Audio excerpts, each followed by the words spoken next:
ഒരിക്കലും ഒരു ബന്ധത്തിനു വേണ്ടി യാചിക്കരുത്. യഥാർത്ഥത്തിൽ നിങ്ങളോടൊപ്പമായിരിക്കാൻ ആഗ്രഹിക്കുന്നവരെ സ്വീകരിക്കാനും കൂടെയുണ്ടെന്ന് വെറുതെ അഭിനയിക്കുന്നവരെ തിരസ്കരിക്കാനുമുള്ള ആർജവം കാണിക്കുക. മനോഹരമായ ഒരു മുഖത്തിനു വേണ്ടിയാവരുത് നിങ്ങൾ തിരയേണ്ടത്, മറിച്ച് മനോഹരമായ ഒരു ഹൃദയത്തിനു വേണ്ടി ആയിരിക്കണം.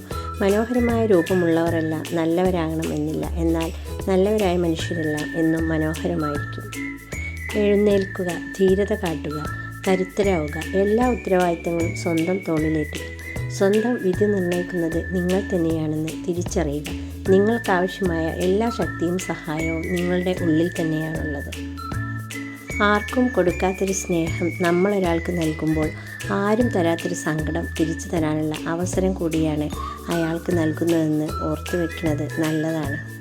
സ്നേഹമായാലും അംഗീകാരമായാലും വെറുപ്പാണെങ്കിലും ചോദിച്ചു വാങ്ങാതിരിക്കുക. നമ്മെ തേടി വരുന്നതിന് മാത്രമേ അർത്ഥമുള്ളൂ. എല്ലാം സംഭവിക്കുന്നത് ഒരു കാരണത്താലാണ്. ആ കാരണം മാറ്റങ്ങൾക്ക് വഴി തെളിയിക്കുന്നു. ചിലപ്പോൾ അത് വേദനിപ്പിച്ചേക്കാം, ചിലപ്പോൾ അത് പ്രയാസകരമായേക്കാം. എന്നാൽ അവസാനം അതെല്ലാം നല്ലതിനു വേണ്ടി ആയിരിക്കും. ആഗ്രഹിക്കാം, പക്ഷേ കിട്ടണമെന്ന് വാശി പിടിക്കരുത്. ആരെയും സ്നേഹിക്കാം, പക്ഷേ തിരിച്ചും അവർ സ്നേഹിക്കുമെന്ന് പ്രതീക്ഷിക്കരുത്.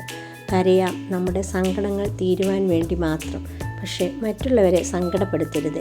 ചിരിക്കാം നമുക്ക് സന്തോഷമുണ്ടാകുമ്പോൾ, പക്ഷേ മറ്റുള്ളവരുടെ വീഴ്ചയിൽ സന്തോഷിക്കരുത്.